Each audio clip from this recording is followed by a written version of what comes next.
देखिए दोस्तों, पद्म पुरस्कार 2021 किन्हें किन्हें मिलेगा घोषणा की जा चुकी है। तो यहां से जितने भी इंपॉर्टेंट क्वेश्चन बनते हैं फुल डिटेल में कवर करेंगे।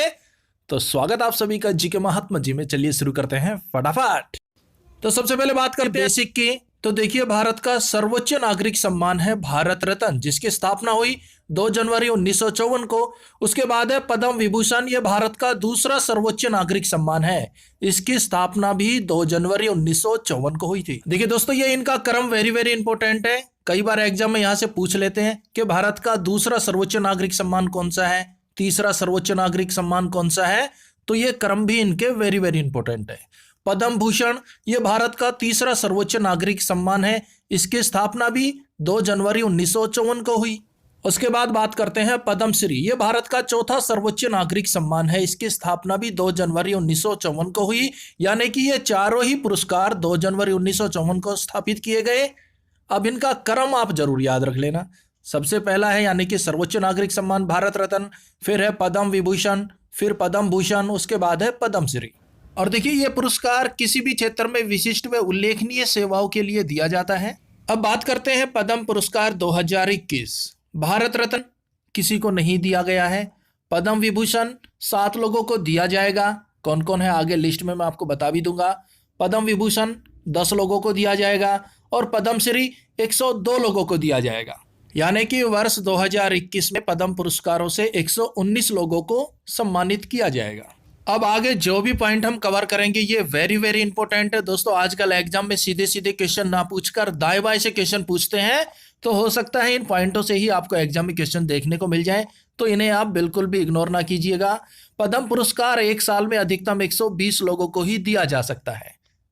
देखिए, ये जो पुरस्कार है अपने पद्म पुरस्कार, ये एक साल में अधिकतम 120 लोगों को दिए जा सकते हैं। नेक्स्ट है, किसी भी व्यक्ति को ये तीनों सम्मान मिल सकते हैं। कोई भी व्यक्ति है उसे तीनों चारों सम्मान मिल सकते हैं, लेकिन एक सम्मान मिलने के बाद दूसरे सम्मान के लिए उसे कम से कम 5 साल इंतजार करना पड़ेगा। 5 साल का अंतराल होना चाहिए। उसके बाद है पद्म पुरस्कारों के लिए नामांकन हर साल 1 मई से 15 सितंबर तक किया जाता है। उसके बाद है देखिए, 26 जनवरी से ठीक पहले राष्ट्रपति जी के द्वारा इन पुरस्कारों की घोषणा की जाती है। यानी कि 25 की संध्या को राष्ट्रपति जी घोषणा करते हैं कि भाई इन इन व्यक्तियों को ये पुरस्कार दिए जाएंगे। और देखिए, ये पुरस्कार राष्ट्रपति जी के द्वारा प्रदान किए जाते हैं। मार्च अप्रैल में राष्ट्रपति भवन में आयोजित एक समारोह के दौरान राष्ट्रपति जी ये पुरस्कार प्रदान करते हैं। और देखिए, ये पुरस्कार किसे दिए जाएंगे, इसके लिए बकायदा एक समिति का गठन किया जाता है। ऐसे ही नहीं भाई आ गया नाम लिखा दिया पुरस्कार दे दिया, नहीं। इसके लिए एक समिति का गठन किया जाता है और प्रत्येक वर्ष उस समिति का गठन प्रधानमंत्री जी के द्वारा किया जाता है। अब भाई समिति का गठन तो कर दिया। अब देखिए, पद्म पुरस्कार समिति के द्वारा की गई सिफारिशें प्रधानमंत्री और राष्ट्रपति जी के समक्ष अनुमोदन के लिए रखी जाती है कि साहब ये लोग हैं, देख लीजिए, इन्हें हमने शॉर्टलिस्ट किया है। अब आप बता दीजिए इनमें से किसे पद्म मिलेगा, किसे पद्मश्री मिलेगा, किसे क्या मिलेगा।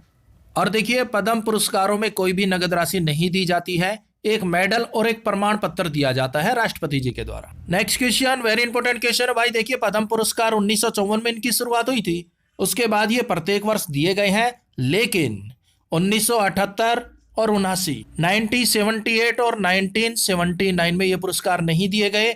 उसके बाद 1993 से 1997 तक भी ये पुरस्कार नहीं दिए गए।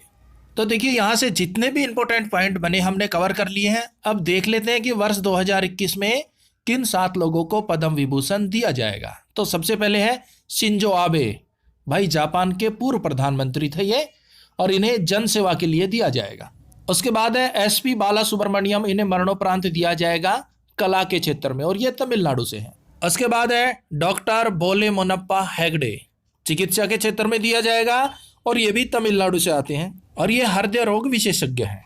उसके बाद है चौथे नंबर पर नरेंद्र सिंह कपानी, विज्ञान और प्रौद्योगिकी के लिए दिया जाएगा। ये यूएसए से हैं, ये भारतीय मूल के हैं। और देखिए, इन्हें भी ये पुरस्कार मरणोपरांत दिया जाएगा, और इन्हें फाइबर ऑप्टिकल के जनक के रूप में भी जाना जाता है। उसके बाद 5वें नंबर पर है मौलाना वहीदुद्दीन खान, ये अध्यात्म से जुड़े हुए हैं और ये दिल्ली से हैं, इन्हें भी पद्म विभूषण दिया जाएगा। उसके बाद है बीबी लाल, ये पुरातत्व से जुड़े हुए हैं, दिल्ली से हैं, इन्हें भी पद्म विभूषण से सम्मानित किया जाएगा। उसके बाद है सुदर्शन साहू, कला के क्षेत्र से जुड़े हुए हैं और ये प्रसिद्ध मूर्तिकार है, उड़ीसा से हैं, इन्हें भी पद्म विभूषण दिया जाएगा। अब बात करते हैं वर्ष 2020 में उन 10 लोगों की जिन्हें पद्म भूषण दिया जाएगा। कौन कौन से हैं, इंपॉर्टेंट है भाई। कृष्ण नायर, शांता कुमारी, ये कला क्षेत्र से और केरल से हैं, इन्हें पद्म भूषण दिया जाएगा। उसके बाद है तरुण गोगोई, मरणोपरांत दिया जाएगा जन सेवा के लिए। कहां से? आसाम से, और ये आसाम के पूर्व मुख्यमंत्री भी रह चुके हैं। उसके बाद है चंद्रशेखर कंबारा, साहित्य और शिक्षा के क्षेत्र में इन्हें दिया जाएगा, ये कर्नाटक से हैं। उसके बाद है चौथे नंबर पर सुमित्रा महाजन, पूर्व लोकसभा अध्यक्ष थी, ये जन सेवा के लिए दिया जाएगा, ये मध्य प्रदेश से। उसके बाद है नृपेंद्र मिश्रा, लोक सेवा के क्षेत्र में दिया जाएगा, उत्तर प्रदेश से हैं, और ये पूर्व सचिव रह चुके हैं भारत सरकार में। उसके बाद है रामविलास पासवान, ये सरकार में कैबिनेट मंत्री भी रह चुके हैं, जन सेवा के लिए इन्हें दिया जाएगा, ये बिहार से, और इन्हें भी ये पुरस्कार मरणोपरांत दिया जाएगा। नेक्स्ट, केशुभाई पटेल, जन सेवा के लिए दिया जाएगा, ये कहां से है? गुजरात से। उसके बाद है कल्बे सादिक, धर्म के क्षेत्र में दिया जाएगा, ये उत्तर प्रदेश से हैं। उसके बाद है रजनीकांत देवदास श्रॉफ, व्यापार के क्षेत्र में दिया जाएगा, ये महाराष्ट्र से हैं। और 10वें नंबर पर है तरलोचन सिंह, जन सेवा के लिए दिया जाएगा, और ये हरियाणा से हैं। अब बच गया पद्मश्री। 2021 में 102 लोगों को दिया जाएगा, बहुत लंबी चौड़ी लिस्ट है, यहाँ पर हम उसको डिटेल में नहीं रख पाएंगे, आप गूगल पर भी सर्च करके वो सब देख सकते हैं। बाकी बहुत कम चांस यहाँ से क्वेश्चन पूछे जाए। अगर क्वेश्चन बनेंगे तो वीडियो में जो हमने कवर किया लगभग यहीं से बन जाएंगे, लेकिन फिर भी आप एक बार पूरी लिस्ट को देख लीजिएगा। और देखिए दोस्तों, मात्र 27 रुपए में आपको मिल रहे हैं 60 से ज्यादा टॉपिक के पीडीएफ, जिसके अंदर current affair 2020, trending GK, trending science जो कि एनटीपीसी में पूछी जा रही है, वो टॉपिक भी इंक्लूड किए हैं। और देखिए, कोई जोर जबरदस्ती नहीं है, अगर आपको लगे कि पीडीएफ पैसे वसूल है तभी आप इन्हें परचेज कीजिएगा। टॉपिक कौन कौन से मिलेंगे वो आपको सामने डिस्प्ले पर शो हो रहे हैं, आराम से इन्हें रीड कीजिएगा।